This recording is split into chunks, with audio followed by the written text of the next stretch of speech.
검찰과 언론, 사립학교 재단 전 이사장의 부적절한 골프 회동, 지난주에 보도를 해드렸죠. 이들이 저녁 회식까지 함께 하곤 했던 고급 레스토랑에 저희 뉴이저 제작진이 다녀왔습니다. 양치창 기자가 나와 있습니다. 어서 오십시오. 네, 안녕하세요. 함께 골프 회동에 늘 참석했던 건국대 김경희 전 이사장의 단골 레스토랑이라고 얘기를 들었습니다. 네, 그렇습니다.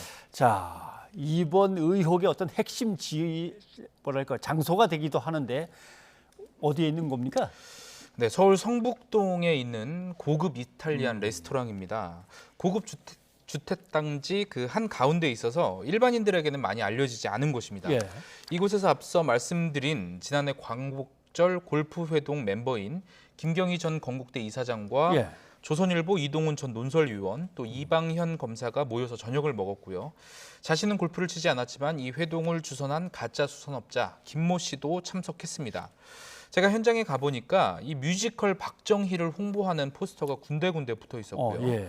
실내에도 앤틱 가구와 화려한 장식 등 고급스러운 인테리어가 눈에 들어왔습니다. 이곳은 말씀대로 김경희 전 이사장의 단골집으로 알려진 곳입니다. 예.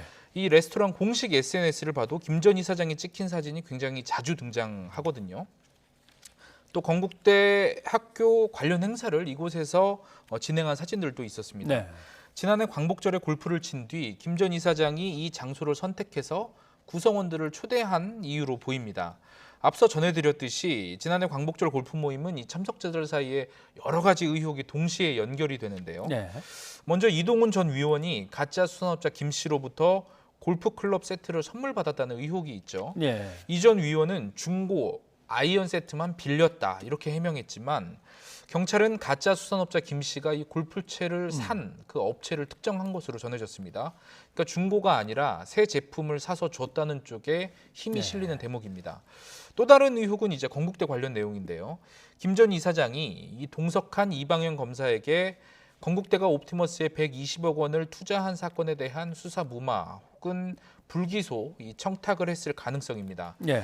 이 검사는 비단 지난해 광복절뿐만 아니라 지난해 10월에도 김 전 이사장 또 수선업자 김모 씨와 함께 이곳에 모여서 헬로윈데이 파티를 한 것으로 드러났습니다. 네.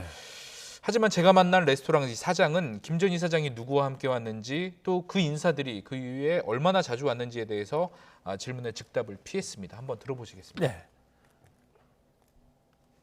공공장소니까 오시는 거죠. 공공장소잖아요. 그 사람들이 어디나 가서 식사 주시는지 할 없어요. 저희 말씀 주세요. 네. 결국 뭐 손님들이 늘 왔다 가는 건데 뭐 주인이 일일이 그 사람들 사정을 다 알겠나 하는 것 같습니다. 예, 내용으로 그렇습니다. 봐서는. 그런데 골프 회동 그 구성원 중에 이 검사를 가짜 수산업자한테 소개를 해준 박영수 특검도 여기에 이제 자주 왔다는 거죠. 그렇습니다. 박영수 특검도 자주 모습을 드러낸 것으로 보입니다. 우선 지난 2019년 5월과 10월 두 차례 이곳을 방문한 사진이 발견이 됐습니다. 사진. 예. 5월은 전직 여야 정치인들과 김 전 이사장 이렇게 5명이 모였고요. 10월은 인원이 좀 더 많았는데 정치인 2명의 김 전 이사장과 건국대학교 교수들 또 가짜 수선업자 김 씨도 함께 있었습니다. 예. 또 성북동 레스토랑뿐만 아니라 경기 파주에 있는 건국대 골프장에서 김 전 이사장과 골프를 친 것도 드러난 상황입니다. 그러니까 김 전 이사장이 박 특검과 이 검사에게 좀 특별한 관심을 쏟았다고 볼 수 있는 정황이죠. 그러네요. 예. 이 관련 해명을 듣기 위해서 김 전 이사장에게 여러 차례 연락했지만 답이 없어서 김 전 이사장 자택을 가봤습니다. 예. 초인종을 눌러도 이제 아무 대응이 없다가 누군가가 외출하는 모습이 포착이 됐거든요. 하지만 김 전 이사장이 부재 중이라는 말뿐이었습니다. 들어보시겠습니다. 이사장이 안 계신가요?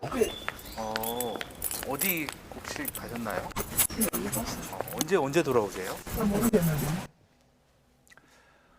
네. 건국대의 해명을 듣자 하면 아니 수사가 시작된 다음에 얼른 골프 회동을 해가지고 뭔가 좀 봐달라고 했다 뭐 이런 정황이 아니라 수사하고 이거하고 시점이 다르다. 그러니까 네네네. 지금 얘기는 골프 회동 뒤에 수사가 시작이 된 거기 때문에 관련이 없는 거다 이 얘기 아닙니까? 그렇습니다. 근데 이제 시점이 맞지 않는지 이 예. 교육부의 건국대 현장 조사 결과 처분서가 이제 공개가 됐거든요. 그 예. 내용을 먼저 보시겠습니다. 교육부가 더불어민주당 전용기 의원실에 제출한 자료를 보면 김 전 이사장의 딸인 유자은 현 이사장이 이 옵티머스 사태를 인지한 시점이 명시되어 있습니다. 네. 유 이사장은 지난해 6월 19일 경영전략실장으로부터 해당 펀드의 환매 중단 사태에 대한 보고를 받았다고 나와 있고 예. 이어서 원금 회수를 위해 법적으로 해결할 수 있는 방안을 찾도록 지시했다는 대목이 나옵니다. 그러니까 다시 말해서 광복절 골프 회동 2달 전에 이 유 이사장이 옵티머스 사태를 인지하고 또 법적인 대응 방안을 찾기 시작했다. 이렇게 명시가 돼 있는 겁니다. 예. 자, 그러면 이제 건국대에 대한 이제 의혹들이 이제 계속 불거져 나왔는데 건국대 해명은 뭡니까? 네, 그 앞서 말씀드린 유 이사장이 이야기했다는 그 법적 대응이라고 하는 것은 이 피해 금액을 환수할 방법을 찾으라는 것이 이 형사 사건에 대한 대응이 아니다, 전혀 아니다 이렇게 설명을 했고요. 노조가 검찰에 고발한 시점은 지난해 9월이니까 여전히 형사 사건의 시점은 골프회동 뒤라고 강조를 하고 있습니다. 또 학교 업무에 전혀 관여하지 않는 전직 이사장의 어떤 개인적인 친분에 따른 골프 회동을 자꾸 학교 현안과 연결지어서 이 보도가 나오는 것들에 대해서 매우 억울하다 이런 예. 입장을 내놨습니다. 이 와중에 이 건국대가 옵티머스 투자와 관련해서 교육부 징계에 불복해서 제기한 행정소송을 제기했거든요. 예. 오늘 판결이 나왔는데 건국대학교가 패소했습니다. 패소. 그러니까 앞서 교육부가 유자은 이사장 등을 배임 혐의로 수사 의뢰하는 동시에 유 이사장과 건국대 법인 감사의 임원 승인을 취소하는 절차를 추진하는 등 이 관계자들에게 중징계를 내렸거든요. 예. 하지만 소송에서 건국대가 패소하면서 유 이사장은 직을 잃을 위기에 처했다고 볼 수 있고 특히 이 행정법원 판결이 주목되는 것은 지난 5월 동부지검이 유 이사장의 횡령과 배임 혐의에 대해서 혐의 없음 처분한 것도 다시 논란이 될 전망입니다. 예. 노조에서 이 검찰의 판단에 불복해서 서울고검에 항고했기 때문에 또 이 결과를 지켜봐야겠습니다. 아무튼 지난번에도 잠깐 그런 얘기들을 했습니다마는 언론과 나름대로 재산을 갖고 있는 사람과 검찰이라는 어떤 조직과 이것들이 하나의 어떤 카르텔로 뭉치는 것보다는 서로 견제하고 감독하고 감시해야 되는 역할이기 때문에 그래서 곤란하지 않느냐. 그래서 계속 이렇게 파헤치고 있는 거죠. 예, 양기찬 기자 수고하셨습니다. 네.